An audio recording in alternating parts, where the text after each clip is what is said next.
Pancasila itu Pancasila. Pancasila. Pancasila merujuk.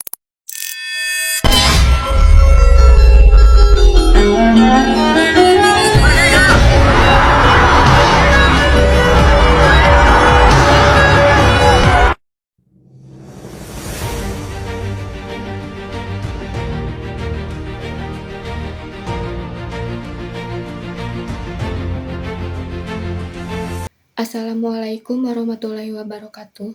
Perkenalkan, nama saya Anggi Jessiska Nur, NIM 054701577. Di sini saya akan menjelaskan secara singkat tentang proses lahirnya Pancasila.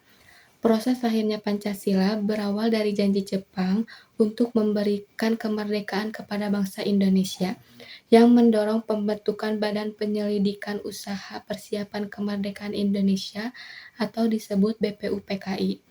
BPUPKI mulai bekerja pada tanggal 28 Mei 1945. Pada hari tersebut dilakukan upacara pembukaan. Sidang BPUPKI yang pertama dimulai tanggal 29 Mei 1945, menguraikan berbagai hal tentang konsep negara, masyarakat, pemerintahan, serta hal-hal yang berkaitan dengan posisi bangsa Indonesia terkait dengan bangsa lain, serta arah bangsa Indonesia untuk merdeka.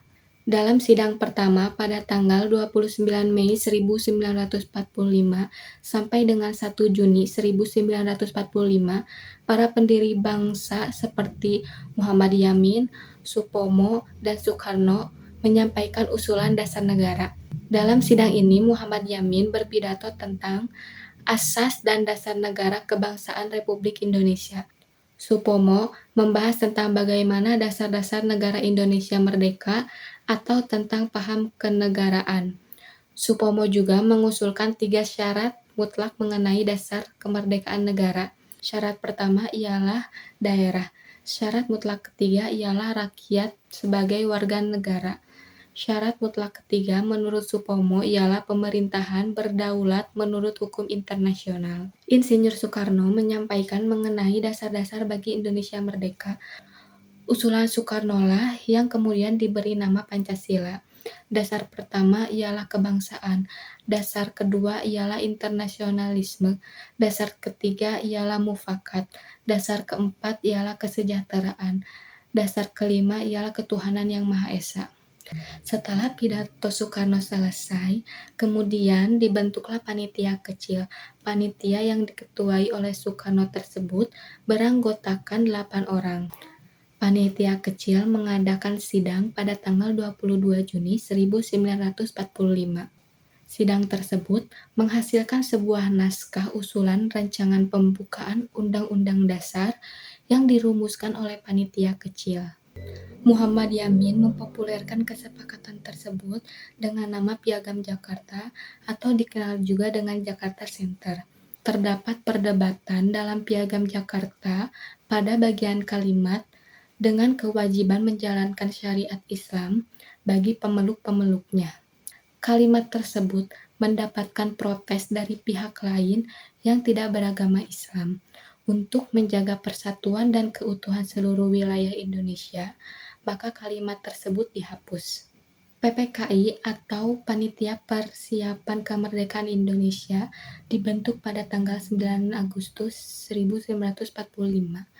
PPKI juga bertugas melanjutkan kerja BPUPKI, yaitu mengurus pemindahan kekuasaan dari pihak Jepang ke Indonesia, serta mempersiapkan berbagai hal yang berkaitan dengan ketatanegaraan Indonesia. Setelah pembentukannya PPKI, tidak dapat langsung bekerja karena beberapa peristiwa politik yang terjadi pada saat itu. Rapat PPKI pada tanggal 16 Agustus 1945 dibatalkan. Keesokan harinya, kemerdekaan Indonesia diproklamasikan, yaitu pada tanggal 17 Agustus 1945 di Jalan Pegangsaan Timur, Jakarta. PPKI untuk pertama kalinya bersidang pada tanggal 18 Agustus 1945 di Gedung Komonfu, Jalan Pejambon No. 2.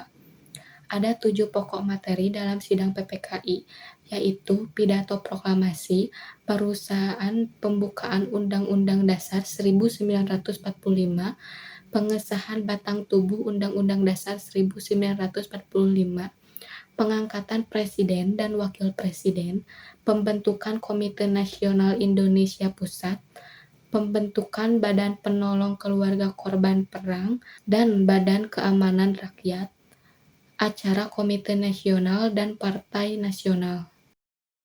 Pelajaran yang bisa diambil dari proses lahirnya Pancasila adalah pentingnya menghargai perbedaan pendapat, pentingnya musyawarah mufakat, dan rela berkorban. Nilai-nilai ini masih relevan bagi generasi muda karena mengajarkan persatuan dalam keberagamaan, menjadi dasar etika dan moral, mencegah perpecahan, serta memberikan landasan untuk menghadapi tantangan di masa depan untuk membangun bangsa yang baik. Sekian dari saya. Assalamualaikum warahmatullahi wabarakatuh.